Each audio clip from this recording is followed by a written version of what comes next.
Hello everyone. घटना चक्र के सीरीज में अगला क्वेश्चन है। 75वां जो क्वेश्चन है वो है कि कोई भी व्यक्ति, इसमें एक मतलब एक लिखा हुआ है कि किस शासक ने ऐसा मतलब कहा है।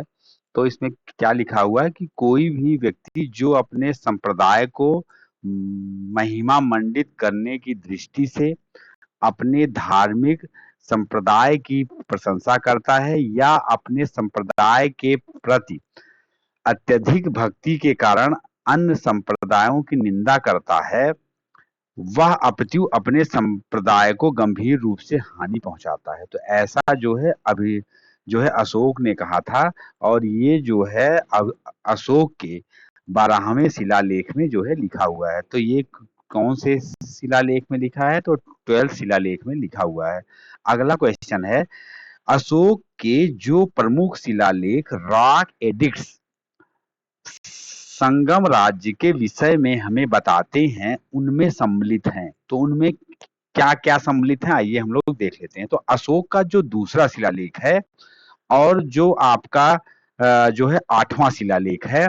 तो दूसरे सॉरी सॉरी सॉरी दूसरा और जो है 13वें शिलालेख में संगम राज्य कौन कौन से हैं? तो चोल, पांड, सत्यपुत एवं केरल पुत सहित ताम्रपर्णी मतलब श्रीलंका की सूचना मिलती है। तो यानी अगर ये कहा जाए कि श्रीलंका की सूचना कहाँ से मिलती है, तो आपको यही रिप्लाई करना है। तो इसमें ऑप्शन हो जाएगा ऑप्शन सी, आपका दूसरा और 13वां। तो ये जो है ये हो गया इस प्रकार। तो आइए 77 में हम आ जाते हैं। निम्नलिखित में से किस दक्षिण किस दक्षिण राज्य का उल्लेख अशोक के अभिलेखों में नहीं है? तो जो है सातवाहन का नहीं है। और 78 क्या है कि टालेमी फिलाडेफर जिसके साथ अशोक के राजनय संबंध थे, कहाँ का शासक था? तो ये आप जान लीजिए कि ये अक्सर आता है कि ये जो अशोक के समकालीन था वो कौन था। तो इसका हम लोग थोड़ा सा विस्तृत क्या है इसका बात, कि जो मौर्य शासक अशोक थे उनका जो 13वां अभिलेख है उससे हमको ये समझ में आता है कि अशोक का जो है 5 यवन राजाओं के साथ जो है मैत्रीपूर्ण संबंध था। तो उनमें से कौन कौन से थे? एक था अतियोग, उसको जो है एटियोकस सेकेंड, या जो है थियोस सीरिया का राजा, तुरमय या तुरामाय, टालेमी सेकेंड भी उसको कहा जाता था। ये फिलडेपस मिस्र का राजा था। तीसरा कौन था? अंतकिनी। ये कौन था? ये जो है एंटीगोनस गोनातास मेसिडोनिया या मकदूनिया का राजा था। और एक कौन था? मगध था। वो कहाँ का था? वो साइरीन का शासक था। और एक कौन सा था? एक था अलिक सुंदर, अलेक्जेंडर एपाइरिस या एपिरिस का राजा था। तो ये आपका ये जो है इजिप्ट का था। तो ये जो टालेमी फिलडेपस है तो ये जो है आपका इजिप्ट का था। तो ये जो हमने अभी आपको इतने राजा का नाम बताया, ये फिर अभी घुमा घुमा के पूछेगा।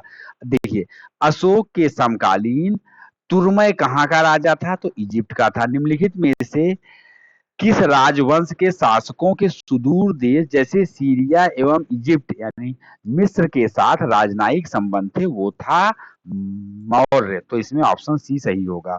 अशोक के धम्म का मूल संदेश क्या था? तो अशोक के धम्म का जो है आपका एक क्या था? एक नैतिक संहिता थी ये। और अशोक अपने दूसरे और 7वें शिलालेख के माध्यम से संदेश क्या देता है उसके हिसाब से था। इस प्रकार जो है अशोक क्या है, धम्म के मूल संदेश में क्या क्या शांति एवं अहिंसा, एक चीज ये है। और बड़ों का सम्मान और धार्मिक सहनशीलता, मतलब तीनों चीजों को शामिल किया है। तो इसमें में तो ये इसमें ऑप्शन ई हो जाएगा, उपयुक्त में से कोई नहीं, या जो है एक से अधिक है। तो आप समझ लीजिए एक से अधिक है इसमें।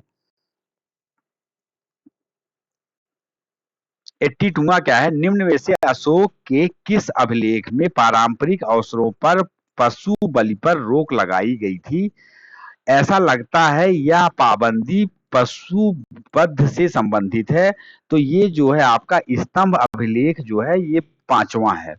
तो क्या है कि आ, आ, आ, जो भी इसका स्तंभ अभिलेख है 5वां, उसमें इसने जो है पूरा लिखवा के रखा था कि आप किसी पशु, बल्कि तोता, मैना, चिड़िया, ये सब लिखवाया था एक एक पक्षी का नाम, कि आप उनकी हत्या नहीं करेंगे। निम्नलिखित प्राचीन भारतीय अभिलेखों में से कौन सा एक खाद्यान्न को देश में संकट काल में उपयोग हेतु सुरक्षित रखने के बारे में प्राचीनतम शाही आदेश है? वो क्या है? वो है सोह गौरा ताम्रपत्र। अब ये क्या है, गोरखपुर जिले से एक जो है हमें सोह गौरा एक जगह है गोरखपुर में, वहां से एक ताम्रपत्र अभिलेख, और बोगरा जिला कहाँ से, बांग्लादेश से है। अब ये आप याद रखिएगा, आगे क्या पूछेगा कि बोगरा कहाँ पे है। तो जो बोगरा जिला है, एक तो आप यूपी स्पेशल की अगर यूपी की तैयारी कर रहे हैं तो वहां पे पूछेगा सोह गौरा ताम्रपत्र, तो ये कहाँ पे है, ये गोरखपुर में है। दूसरा है बोगरा जिले, ये कहाँ पे है, बांग्लादेश से प्राप्त महास्थान अभिलेख की रचना अशोक कालीन प्राकृत भाषा में हुई और उन्हें ईसा पूर्व 3री सदी की ब्राह्मी लिपि में लिखा गया है। ये अभिलेख अकाल के समय किए जाने वाले राहत कार्यों के संबंध में है। तो कहाँ कहाँ का अभिलेख है, तो आपका शाह गौरा है एंड बोगरा जिला, बोगरा जिले के बांग्लादेश से प्राप्त महास्थान अभिलेख से। तो महास्थान अभिलेख भी आप लोग याद रखिएगा, ये आगे से आ जाएगा। अब देखिए, अशोक ने कलिंग को जो है मौर्य साम्राज्य में जोड़ लिया था, बात सही है। कलिंग दक्षिण भारत को जाने वाली स्थलीय एवं समुद्री मार्ग को नियंत्रित करता था, बात सही है, इसी उद्देश्य से ही उसने किया था। क्या था, अशोक जो है अपने राज्य अभिषेक के, ये आता है कि कितने साल के बाद उसने कलिंग पे आक्रमण किया था, तो 8 साल के बाद उसने अपने राज्य अभिषेक के 8 साल बाद कलिंग पर जो है उसने आक्रमण किया था। दक्षिण के साथ सीधे संपर्क, भैया दक्षिण के साथ आप और समुद्र मार्ग दोनों पे हो सकता था। तो जो है ये उसने जो है ये दोनों चीजों को साधने के लिए ही उस पर हमला किया था। तो ये बातें सही है और उसका रीजन भी सही है। और हम लोग अगला देख लेते हैं, मौर्यकालीन शासकों ने धार्मिक आधार पर भूदान नहीं किया, तो ये क्या है, ये बात सही है। अभी हम आपको बताते हैं क्या है, धार्मिक आधार पर भूदान का प्रथम साक्ष्य कहाँ मिला है, आप बताइए। मौर्योत्तर युगीन राजवंश सातवाहन के समय एक अभिलेख प्राप्त हुआ, तो मतलब मौर्य काल में नहीं हुआ है। मौर्यकालीन शासकों ने धार्मिक आधार पर कोई भूमि दान स्वरूप नहीं दी थी, बात सही है। और भूदान के विरुद्ध किसानों ने विद्रोह किया था। भूदान के विरुद्ध जो है किसानों ने विद्रोह किया था कि नहीं, इसका कोई वर्णन नहीं प्राप्त होता है, तो मतलब ये गलत है। तो ये जो गलत है ये ऑप्शन सी सही हो जाएगा इसमें। 86वां क्या बोलता है, प्रसिद्ध यूनानी राजदूत मेगास्थनीज भारत में किसके दरबार में आए थे, तो चंद्रगुप्त मौर्य के आया था। क्या था, मेगास्थनीज जो है इससे एक आदमी था सेल्यूकस निकेटर, बात उसकी हम आपको स्टोरी सुनाते हैं क्या हुआ था। सेल्यूकस निकेटर जो है वो वापस नहीं जाना चाहता था, जब सिकंदर बोल रहा था भैया पीछे हटो तो बिल्कुल नहीं हटना चाहता था। तो वो क्या हुआ, उसने जो है जब सिकंदर वापस चला गया तो वो फिर वापस आता है, तो उस समय जो है चंद्रगुप्त मौर्य वहां की कुर्सी पे बैठे रहते हैं। युद्ध होता है, हार जाता है और इसकी बेटी हेलन थी, हेलन से इसकी शादी कर देता है।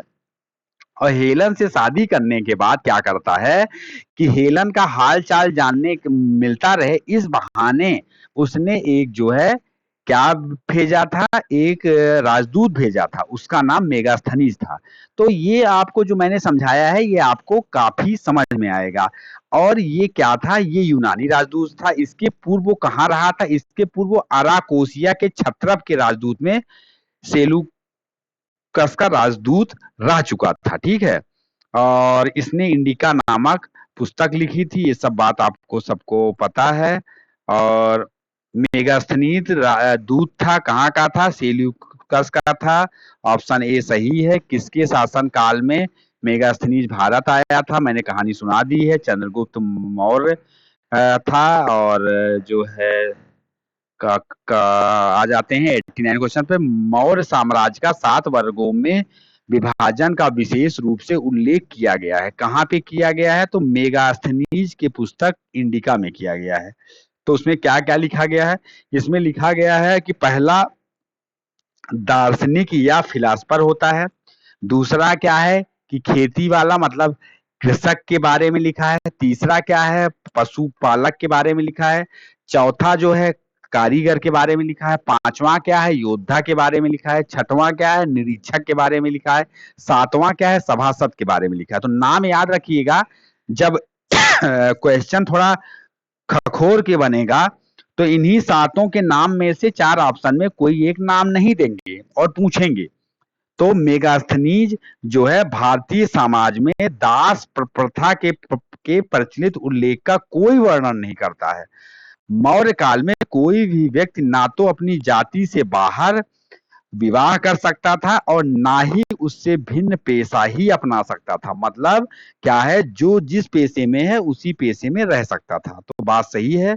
आ जाते हैं, मेगास्थनीज ने भारतीय समाज को कितनी श्रेणियों में बांटा था, देख लीजिए, रिपीट हुआ नहीं हुआ। तो 7 में बांटा था, ठीक है। चलिए, निम्नलिखित में से किस स्रोत में उल्लेखित होता है कि भारत की प्राचीन भारत में दास्तां नहीं थी। तो इंडिका पुस्तक में दास्तां नहीं थी, ऐसा जो है लिखा गया है। तो इंडिका पुस्तक जो है मेगास्थनीज की इंडिका है, हम देख लेते हैं। ये हो गया, ऑप्शन सी सही हो गया। मौर्य साम्राज्य का विभाजन जो है 7 वर्गों में विशेष तौर पर उल्लेखित है। तो किसमें उल्लेखित है, मेगास्थनीज की पुस्तक इंडिका में उल्लेखित है। मौर्य काल में टैक्स को छुपाने, चोरी करने के लिए इनमें से क्या दंड दिया जाता था। तो भैया जानते रहिए कि मेगास्थनीज की जो पुस्तक है इंडिका में पाटिलपुत्र के नगर प्रशासन का क्या है, वर्णन मिलता है। इसके अनुसार पाटिलपुत्र जो नगर प्रशासन था वो 30 सदस्य, कितने सदस्य थे तो आप जान लीजिए, 30 ठो लोग थे। और उसमें जो है समितियां थी, कुल 6 समितियां होती थी तथा प्रत्येक समिति में 5 सदस्य होते थे। जब क्वेश्चन घूमेगा तो पूछेगा कितनी समितियां थी, 6 समितियां थी। कितने सदस्य, 30 थे। तो 6 से भाग करेंगे तो 5 आएगा, मतलब एक कमेटी में 5 लोग हो गए।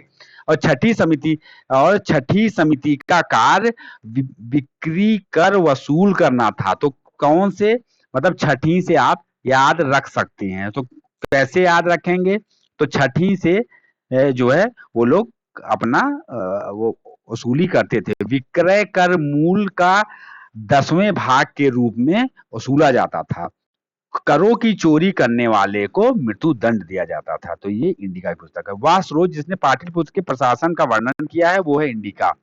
तो ये इंडिका पुस्तक में ही इसका वर्णन हुआ है। आइए आगे आ जाते हैं। 95 क्वेश्चन, निम्नलिखित में से कौन स्रोत मौर्यों के नगर प्रशासन का विस्तृत विवरण प्रस्तुत करता है। वो है मेगास्थनीज की बुक इंडिका। मेगास्थनीज की पुस्तक का क्या नाम है, तो इसका नाम है इंडिका। ऑप्शन डी होगा। क्वेश्चन नंबर 96 हो जाता है, इसका हो जाता है डी। इंडिका का मूल लेखक कौन था, इंडिका का मूल लेखक था मेगास्थनीज। इंडिका का लेखक कौन था, वो था मेगास्थनीज। इंडिका का लेखक कौन था, इंडिका का आपका लेखक था आपका जो है मेगास्थनीज था। तो 99 भी सही हो गया। तो देखिए मेगा स्नीच पर कितना क्वेश्चन आया है। वर्तमान नगर पालिका प्रशासन का कौन सा कार्य मौर्य काल से जारी है? तो ये जो है आपका जन्म मृत्यु का जो पंजीकरण वाला है वो है। तो इसमें क्या है कि मौर्य युग में नगरों का प्रशासन नगर पालिका द्वारा चलाया जाता था। सोचिए नगर पालिका उस समय से है और लोग हमको क्या बोलते हैं उस समय भारत को कि यू ब्लडी इंडियंस और बैकवर्ड्स। बताइए क्या कितना गलत गलत बातें हैं। जिसके प्रमुख नागरिक या प्रमुख थे। मेगास्थनीज ने पाटलिपुत्र के नगर परिषद की 5 सदस्यों वाली 6 समितियों का उल्लेख किया है। इनमें से कौन सा था तीसरी समिति जो है, कौन सी समिति? तीसरी समिति जो है जो है वो आपका जन्म मृत्यु का हिसाब रखती थी। तो जो है आप इसको कैसे याद रखेंगे? तो BIRTH होता है, तो यहां से आप रखिएगा थर्ड THIRD। अब देखिए थोड़ा सा तो आपको याद रखना पड़ेगा, तो इस ऐसे आप याद रख सकते हैं। तो आ जाइए, जो है ये आपका जन्म का पंजीकरण से हो गया। और आ जाते हैं 101वां क्वेश्चन आसानी से सॉल्व करते हुए। मौर्य नरेश के बारे में निम्न में से कौन सा कथन सही है? उन्होंने क्या क्या विकास किया था? तो आइए देख लेते हैं। संस्कृत कला एवं साहित्य तो किया ही था, साथ में प्रांतीय विभाजन था और जो है हिंदकुश तक जो है साम्राज्य था। तो बात सही है, ऑप्शन डी सही हो जाएगा। आइए, भाग एवं बलि क्या थे? तो ये राजस्व के स्रोत थे। भाग एवं बलि जो है वो राजस्व के स्रोत थे। और जो है अर्थशास्त्र से ज्ञात होता है कि राजा भूमि का मालिक होता था। वह भूमि से उत्पन्न उत्पादन के एक भाग का अधिकारी था। इस कर को जो है हम जो कर लेते थे यानी टैक्स लेते थे उसको क्या कहते थे? भाग कहते थे। इस प्रकार जो है बलि भी जो है वो राजस्व का स्रोत था। तो ऑप्शन बी हो जाएगा। मौर्य काल में भूमि कर जो कि राज्य की आय का प्रमुख स्रोत था किस अधिकारी द्वारा एकत्रित किया जाता था? तो ये जो है आपका सीता अध्यक्ष के द्वारा जो है सीता अध्यक्ष जो है कृषि भूमि का अध्यक्ष था।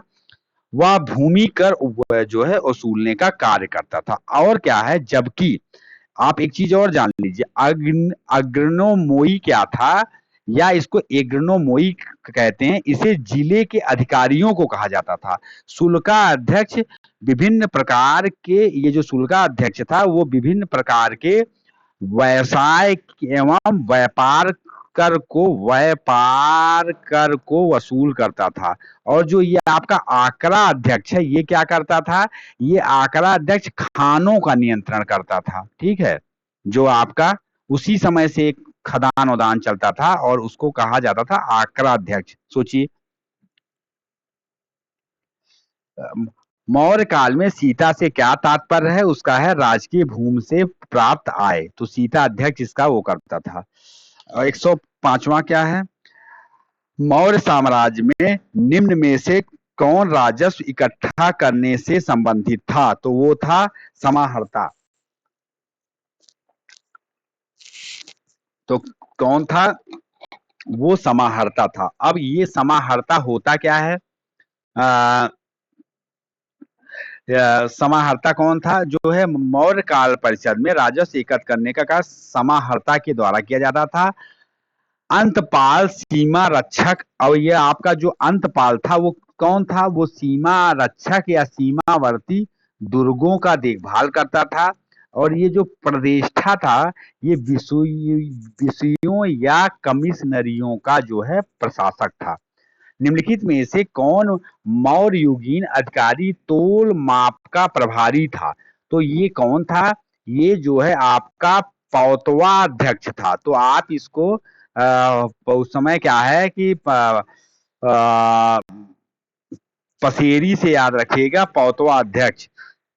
और पांड्याध्यक्ष क्या था? ये वाणिज्य विभाग का था। ये किसका था? ये वाणिज्य विभाग का था। आपका वाणिज्य विभाग का था। ये तो आपका वेट वाला हो गया। और आपका सूना अध्यक्ष क्या था? ये जो सूना अध्यक्ष था वो क्या था? वो बूचड़ खाने का प्रभारी था। तो आप जान लीजिए कि भैया बूचड़ खाने में जो भी जाएगा वो सूना हो जाएगा। उसको मार काट दिया जाएगा। तो इससे याद रखिएगा बूचड़ खाना, तो बूचड़ खाने का अध्यक्ष होता था। मौर्य काल में एग्रोनोमी अधिकारी निम्नलिखित में से किस कार्य से संबंधित थे? तो भैया ये मार्ग निर्माण से संबंधित थे, जैसे आजकल पीडब्ल्यूडी के अधिकारी हैं। तो वो अधिकारी राजस्व का संग्रह, सिंचाई सुविधाओं का पर्यवेक्षण, न्यायिक प्रशासन और भूमि की माप, सड़कों पर 10 स्टेडिया की दूरी पर पत्थर लगवाना, सड़कों का रखरखाव से संबंधित था।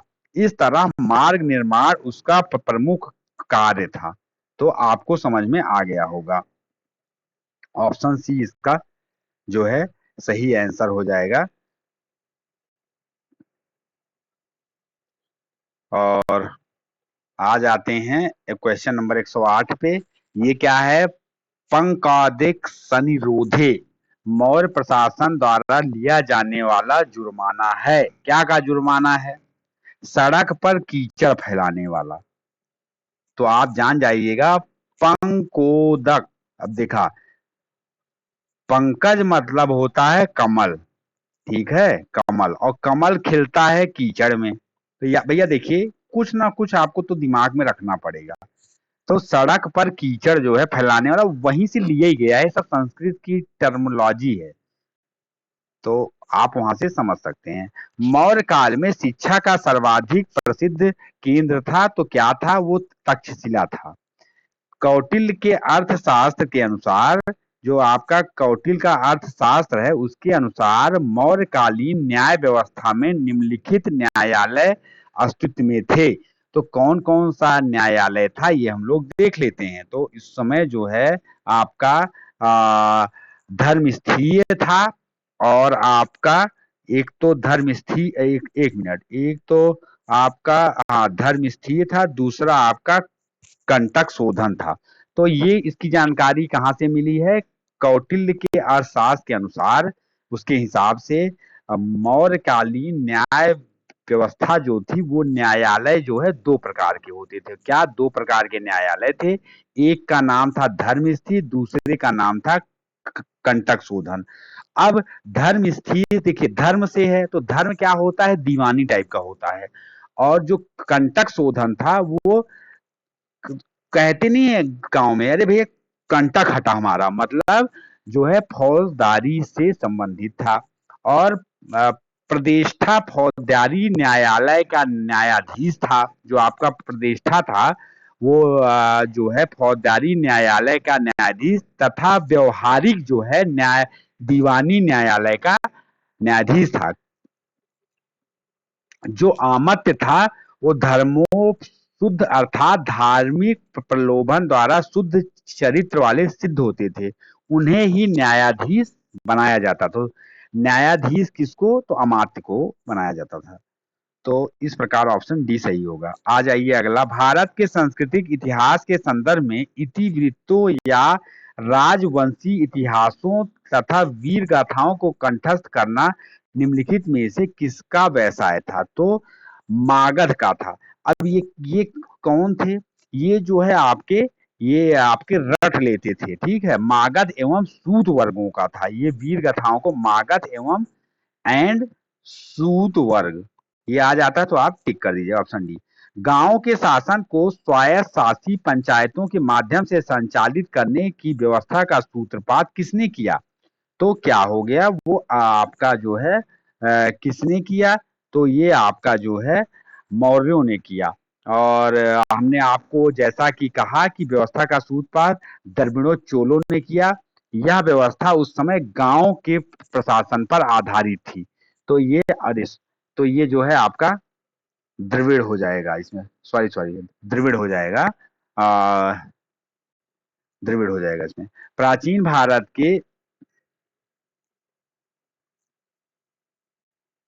प्राचीन भारत के निम्नलिखित ग्रंथों में से किसमें पति द्वारा प्रत्यक्ष पत्नी के लिए विवाह बच्चे विवाह विच्छेद की अनुमति दी गई है? तो वो है अर्थशास्त्र। अर्थशास्त्र में क्या लिखा गया है कि भैया तलाक दिया जा सकता है। जैसे पति के बहुत समय तक विदेश में रहने, और शरीर में दोष होने पर पत्नी उसका त्याग कर सकती, मतलब पत्नी कर सकती है। इस प्रकार पत्नी के व्यभिचारिणी होने या बांध्या होने जैसी दशाओं में पति उसको त्याग कर सकता था। निम्नलिखित में से किसमें पुनर्विवाह जो है वर्जित था? तो ये आपका है मनुस्मृति। मनुस्मृति का, एक मिनट में ये, हाँ, तो ये है क्वेश्चन, निम्नलिखित में से किसमें पुनर्विवाह है? तो ये है मनुस्मृति। इसमें जो है 38वें खंड में स्पष्ट उल्लेख है कि व्यक्ति जिसकी पत्नी मर गई है, विधुर, पुनर्विवाह कर सकता है, लेकिन विधवा जिस जिस स्त्री का पति मर गया है अर्थात विडो है, वह पुनर्विवाह नहीं कर सकती। ये गलत बात है। 115वां क्या है? विदेशियों को भारतीय समाज में मनु द्वारा दिया गया सामाजिक स्तर था, क्या था? वो था वात क्षत्रियों का। तो विदेशियों को भारतीय समाज में मनु द्वारा वात क्षत्रियों यानी फालेन क्षत्रियों का सामाजिक स्तर दिया गया था। निम्नलिखित व्यक्ति भारत में किसी ना किसी समय आए, तो आपको मैं बता दूं, तो उनका सही कालाक्रम क्या है? तो आप जो है सबसे पहले आपको भी पता है कि आए थे भाई साहब, आपका मेगास्थनीज आया था, उसके बाद आया था आपका, फिर फाहियान आया, फिर फाहियान के बाद आपका ह्वेनसांग आया, नहीं, फाहियान आया, फिर ह्वेनसांग, फिर इति सिंह मतलब इंड, हाँ, ये आखिरी में आता है। तो हाँ, चूंकि भाई फाहियान तो उनके में आया था, हर्ष के समय में, नहीं, ह्वेनसांग हर्ष के समय में आया था।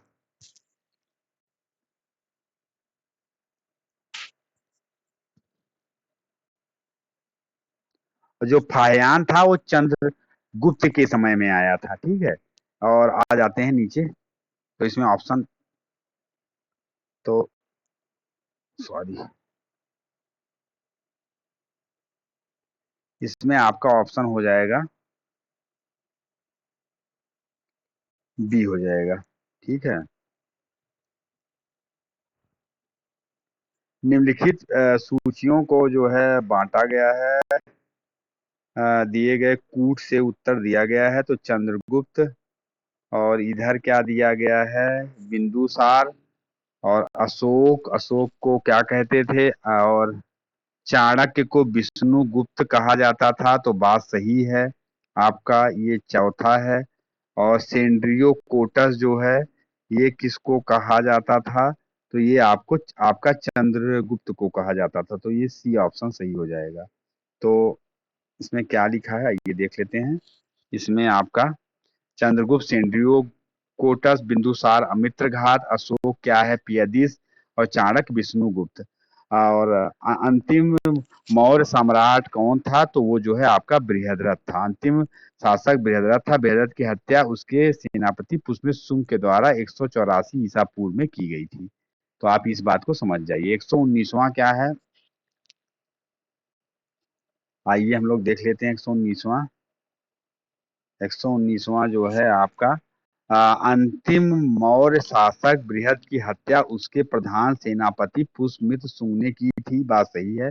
अंतिम शुंग राज देवी भूति की हत्या उसके ब्राह्मण मंत्री वासुदेव कर्णव ने की और उसे राज सिंहासन हथिया लिया, बात सही है। और और आंध्र ने कर्णव राजवंश के अंतिम शासक को पद से वंचित कर दिया, तो इसमें ऑप्शन जो है डी हो जाएगा।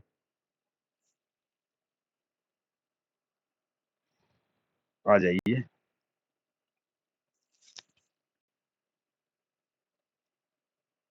हाँ, 120वां जो है हम लोग देख लेते हैं। 120वां क्या कहता है? ईसा पूर्व सन के कुछ जो है आपके कुछ शताब्दियों में से निम्नलिखित में किन शासकों ने गिरनार क्षेत्र में संसाधन व्यवस्था की ओर ध्यान दिया था? तो किसने किसने दिया था? आपका अशोक, चंद्रगुप्त मौर्य ने दिया था और अशोक ने दिया था, ठीक है। इन्होंने तो झील वील खुदवाया था, वो जो है जूनागढ़ अभिलेख में है, अशोक का भी है, तो बात सही है। जल की आवश्यकता को ध्यान में रखते हुए जिस प्रथम शासक ने गिरनार क्षेत्र में एक झील का निर्माण कराया था, वो थे भैया चंद्रगुप्त मौर्य साहब। तो ये बात सही है। आ जाइए, हम आगे आ जाते हैं। निम्नलिखित में से किस अभिलेख में चंद्रगुप्त और अशोक दोनों का उल्लेख हुआ है? वो है महाछत्र रुद्र दामन का जूनागढ़ अभिलेख। तो ऑप्शन बी इसमें सही है। और आ जाते हैं हम लोग नेक्स्ट पे 123 क्वेश्चन। निम्नलिखित अभिलेखों में से किसमें अशोक का अभिलेख भी पाया गया है? तो ये आपका महाक्षत्रप रुद्र दामन का जूनागढ़ अभिलेख है। और ये कब है का अभिलेख जो है, ये आपका जूनागढ़ अभिलेख पाया जाता है। रुद्र दामन भारत के शकों का एक महान राजा था। एक बात सही है। गुजरात के जूनागढ़ यानी गिरनार के शक संवत मतलब 72 या 150 ईस्वी का उसका एक अभिलेख प्राप्त हुआ है। बात सही है। इसमें उसकी विजयों, व्यक्तिगत एवं कृतित्व का विवरण प्राप्त हुआ है। अशोक के अतिरिक्त स्कंद गुप्त के भी 2 लेख इस पर खुदे हुए हैं। सर्वप्रथम 1822 में कर्नल टांड ने इस लेख का पता लगाया था। वह विशुद्ध संस्कृत भाषा तथा ब्राह्मी लिपि में लिखित प्राचीनतम लेखों में से एक है। ये भी बात सही है। इसकी रचना का मुख्य उद्देश्य सुदर्शन झील के बांध के पुनर्निर्माण का विवरण है। तो ये कौन सा है? महाक्षत्रप रुद्रदामन का जूनागढ़ अभिलेख। और किसने पढ़ा था? ये नाम भी याद रखिएगा, कर्नल टांड। बराबर पहाड़ी की गुफाओं के संबंध में निम्नलिखित में से कौन सा एक सही है? तो इसको हम लोग आइए देख लेते हैं। आपका जो है कौन सा सही नहीं है? तो बराबर पहाड़ी की गुफा में कुल 4 गुफाएं हैं। बात सही है। 3 गुफाओं की दीवार पर अशोक के अभिलेख उत्कीर्ण है। बात सही है। ये अभिलेख इन गुफाओं को आजीविकों को समर्पित होने का उल्लेख करता। बात सही है। ये अभिलेख जो है ईसा पूर्व 6ठी सदी के कहाँ होंगे? सिंपल सी बात है, ये तो नहीं होंगे। ये जो है मौर्य काल का है, तो 321 से 184 है। तो ये जो है 3री सदी ईसा पूर्व का। तो मतलब अगर आप स्मार्ट गेस लगाते तो कर ले जाते। अब इसमें देखें कि सही कूट का आपको है लोथल, आपका जो है सही कूट, दिए गए कूट का सही उत्तर तो क्या है? Lothal ancient dockyard. तो ये बात सही है। और जो Sarnath first sermon of Buddha, ये भी बात सही है। और ये Rajgiri lion capital of Ashoka, ये नहीं है। तो नालंदा क्या है? ये जो है great seat of Buddhist learning, ये बात सही है। राजगिर लाना कैपिटल ऑफ अशोक इसका सही जो युग्म होगा ये आपका तीसरा। इसमें जो है आपका राजगीर ना होके लायन कैपिटल ऑफ अशोक जो होगा वो क्या होगा? वो सारनाथ होगा। सारनाथ होगा। तो मेरे हिसाब से जो है ये जो आपका मौर्य काल का सफर था वो समाप्त हुआ। कल की क्लास में हम मौर्योत्तर सीरीज जो है शुरू करेंगे। तो बहुत बहुत सबको धन्यवाद। आप लोगों ने बहुत अच्छा रिस्पांस दिया। सबको सबको थैंक यू। जय हिंद। मिलते हैं नेक्स्ट सीरीज में, नेक्स्ट क्लास में। अच्छा लगे तो सब्सक्राइब कर लीजिएगा। ओके, जय हिंद, थैंक यू।